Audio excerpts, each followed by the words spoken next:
Hello everyone, welcome back to the class. Today we will read the second chapter of NCERT History Class 6. Before I start the chapter, let me remind you that the first chapter of this book has already been uploaded on the channel. If you have not watched it till now, then it's a humble request to you to go and watch it. If you like my video series on NCERT, then show your love and support by like this video and also subscribe the channel and share with your friends. So now we come to our chapter, which is from hunting gathering to growing food. First of all, we try to know about hunter gatherers. Who is hunter gatherers? The name comes from the way in which they got their food.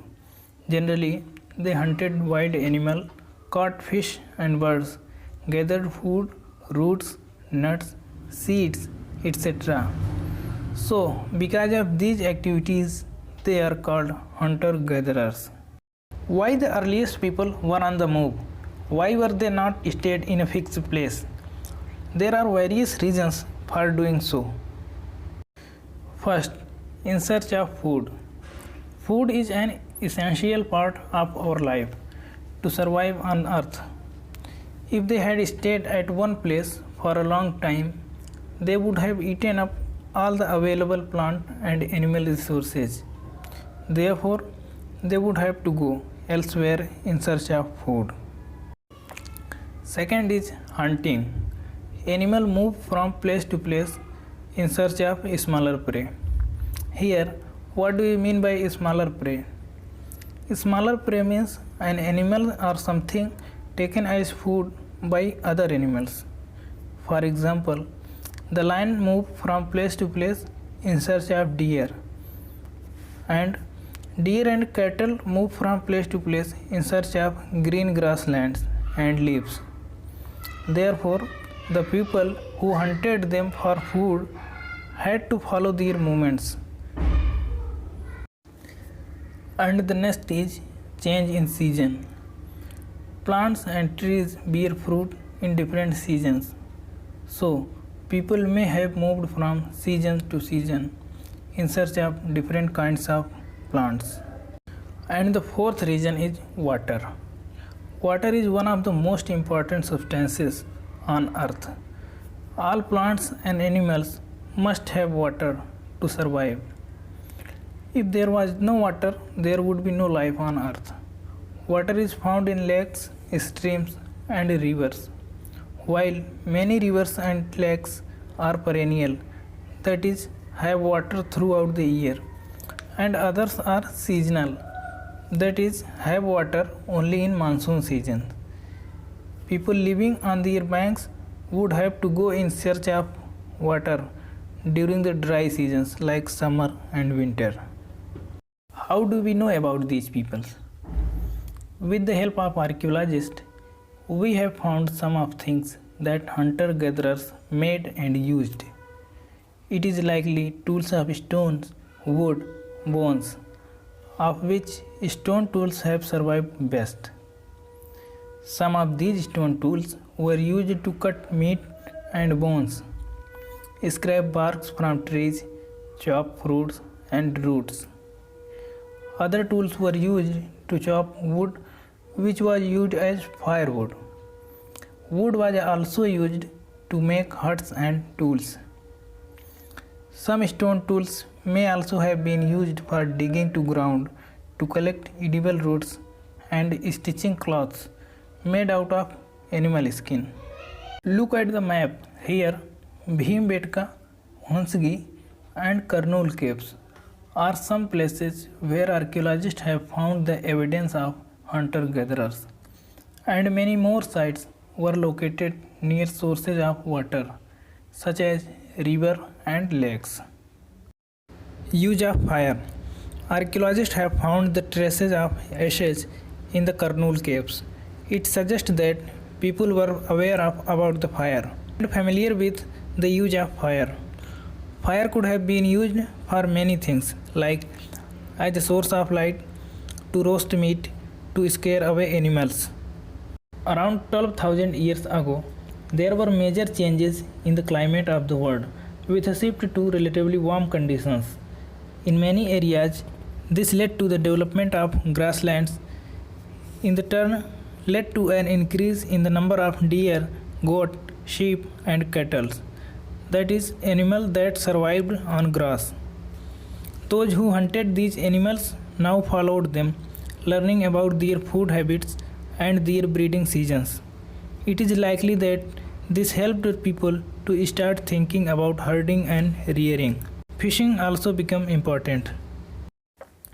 The beginning of farming and herding. This was also a time when several grain, including wheat, barley, and rice, grew naturally in different parts of the subcontinent.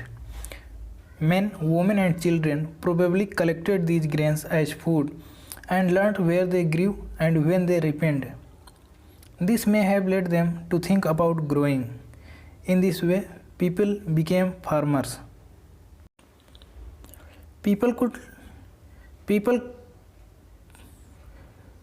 could also attract and then tame animals by leaving food for them near their shelters. The first animal to be tamed was the wild ancestors of dog. Later, people encouraged animals that were relatively gentle to come near the camps where they lived. These animals, such as sheep, goat, cattle, and also the pig, lived in the herds, and most of them ate grass. Often, people protect these animals from attacks by wild animals. This is how they became herders. A new way of life, that is domestication, storing seeds and animals towards a settled life. Domestication is the name given to the process in which people grow plants and look after animals. Very often, plants and animals that are tended by people become different from wild plants and animals. This is because people select plants and animals for domestication. For example, they select those plants and animals that are not prone to disease. They also select plants that yield large grain size and have strong stalks capable of bearing the weight of the ripe grain. Seeds from selected plants are preserved and sown to ensure that new plants will have the same qualities. Domestication was a gradual process that took place in many parts of the world. It began about 12,000 years ago. Virtually all the plant and animal produce that we use as a food today is a result of domestication. Some of the earliest plants to be domesticated were wheat and barley. The earliest domesticated animals include sheep and goat. Storing seeds and animals. If you plant a seed, you will notice that it takes some time to grow. This may be for several days, weeks, months, and in some cases, years. When people begin growing plants, it means that they had to stay in the same place for a long time, looking after the plants, watering, weeding, driving away animals and birds till the grain ripened, and then the grain had to be used carefully. And the grain had to be stored for both food and seed. People had to think of ways of storing it. In many areas, they began making large clay pots, baskets, or dug pits into ground. In the case of animals, animals multiply naturally. Besides, if they are looked after carefully, they provide milk, which is an important source of food, and meat whenever required. In other words, animals that are reared can be used as a store of food. Moving ahead towards a settled life, archaeologists have found traces of huts or houses at some sites. For example, in Barjahom, a present-day Kashmir, people built pit houses which were dug into the ground with steps leading into them. These may have provided shelters in cold weather. Archaeologists have also found cooking huts both inside and outside, which suggests that depending on the weather, people could cook food either indoors or outdoors. Many kinds of earthen pots have also been found. These were sometimes decorated and were used for storing things. People began using pots for cooking food, especially grains like rice, wheat, and lentils, that now became an important part of the diet. And people also began weaving cloths using different kind of materials. For example, cotton that could now be grown. In many areas, men and women still continued to hunt and gather food. And elsewhere, people adapted farming and herding slowly. Besides, in some cases, people tried to combine these activities, doing different things during different seasons. Now we will read the story of Mehergarh, especially the story of living and dying in Mehergarh. You can easily find Mehergarh in the map, which is presently located in Afghanistan.